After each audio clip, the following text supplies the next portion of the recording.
Today's lecture is traditional circles. History tells us that traditional circles were used for several reasons. Some of the reasons were for decision making, connecting couples in marriage, to celebrate and honor accomplishments. Traditional circles were based on the belief that circles symbolized a relationship with all living things, that all things are related and all things work together, such as aspects of our physical, spiritual, mental, and emotional self. Traditional circles are a symbol of healing and health. Today, traditional circles are still used for healing.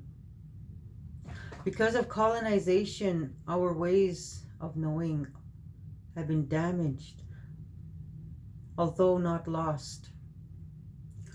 Indigenous resiliency is proof that traditional ways of knowing is the strength that carried Indigenous people through the atrocities of colonization. Our belief systems are alive and still beautiful today. In this lecture, I will discuss traditional circles in relation to group work.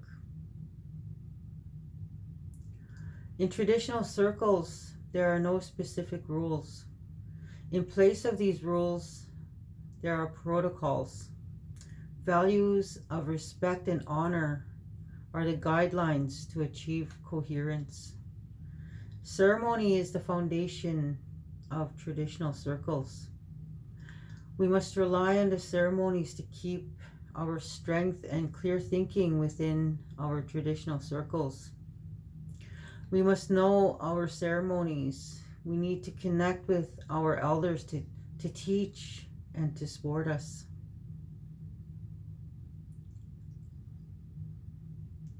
There are barriers we come across in the workplace, more specifically the programming, as it attempts to address Indigenous issues. We need to design programs that are culturally appropriate. Some agencies do not know about ceremony, nor do they fully understand about culture. Although most agencies have accepted that TRC calls to action, they do not understand how to work with Indigenous clients. Instead, they sometimes rely on Indigenous employees or Indigenous practicum students to help them develop programs or tools to work with Indigenous clients. This is good because it is an opportunity to integrate our ceremonies. I had an opportunity to develop a housing assessment and a goal planning tool before I left one of the shelters. They were named the Home Fires Housing Assessment and the Medicine Wheel Goal Planning Tool. If you are employed in a non-Indigenous workplace, do not ever be afraid to share your experiences. Offer to develop programming and tools that will better serve Indigenous clients. When I entered the social work field, I witnessed how Indigenous clients were treated, and I observed that the Western programming was clearly not working. I started to voice my concerns, and I found the strength to do so because I had a good knowledge base from the teachings I received from the elders and the professors during my university career. The detriments can be resolved with our ceremonies. However, it all begins with us. I foresee change with respect to colonization. It may be a slow process, but with each student, the change will begin. Our power will be reborn as each of us share the teachings within our family circles and communities. Indigenous spirituality is the center of our ways of knowing. It is what Indigenous people turn to in times of need. I had an opportunity to be a part of a talking circle in my workplace. An elder was invited, the late Norma Jean Bird. We had a smudging ceremony that day. And I must say, my coworkers gained a better understanding because late Norma Jean taught us how to treat each other with compassion, with respect. And we did a smudging ceremony as well, and it was a powerful circle. Another time we had a feast, and another elder came to bless my workplace. Sometimes you have to be an advocate for Indigenous clients.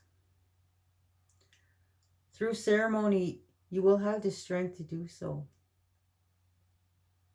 When I attended Culture Camp, we had several circles. Elders were there to guide and teach us. They strongly encouraged us to never forget where we come from. When I was in the circles, I felt the energy of the circle. And as Elder Danny Musqua talks about in the article, we learned our responsibilities in the circle. And according to Elder Danny, he states the first responsibility is respect. Generally, this responsibility is to ensure everyone has an opportunity to speak without interruption or judgment. Also, everyone is supported and confidentiality is of great importance. Another responsibility he shared is patient listening. Elder Danny relates this responsibility to listening and saying a silent prayer for the one who is speaking. And sharing. Sharing is the next responsibility. This involves encouraging the group member to share his or her thoughts or emotions in a way they feel comfortable, such as through storytelling, through their personal experiences.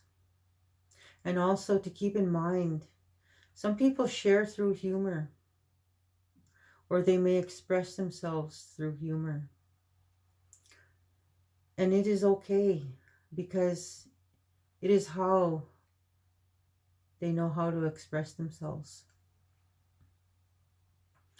The last responsibility is a supportive attitude. This responsibility is related to mutual aid. This responsibility allows group members to support one another and to respectfully allow the group member to express their emotions or to share their story. In the article, Traditional Circles, Sharing, Talking, and Healing, Elder Danny gives a clear definition on each traditional circle. He states that the talking circle is when individuals learn about their original hurt and they begin to share their stories. The sharing circle is where trust is established and painful emotions are expressed.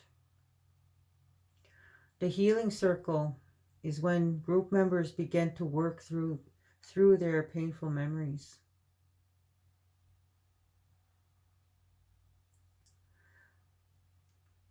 And going back to culture camp, I learned from the elders' teachings to use the teachings to stay connected to culture. And the elders shared with us that we are one big family, so we need to remember that kinship is powerful. As in the circles, when you are a part of a circle, you are one with everyone. You share everything you shared, and that is powerful. Furthermore, when we are out working, we need to smudge the people we are working with. We need to give those who are lost strength by means of our culture. Therefore, the use of traditional circles is a connection to working with those who are lost. I also learned from the elders at Culture Camp that we must have compassion for everyone. And all nations have their own ceremonies, and we need to respect their ceremonies. Our culture is the strength. We need to help our people. If we are strong, then we are better able to help others. Also, elders are the keepers of history and the keepers of stories. They possess the knowledge of our ceremonies and protocols. We need to learn from them. We need to sit with them, invite them to circles.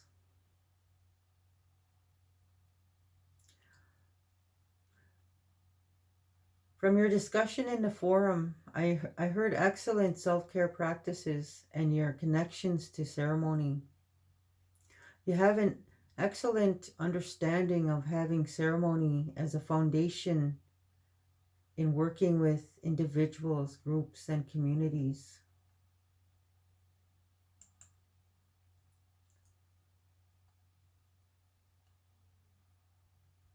Thank you.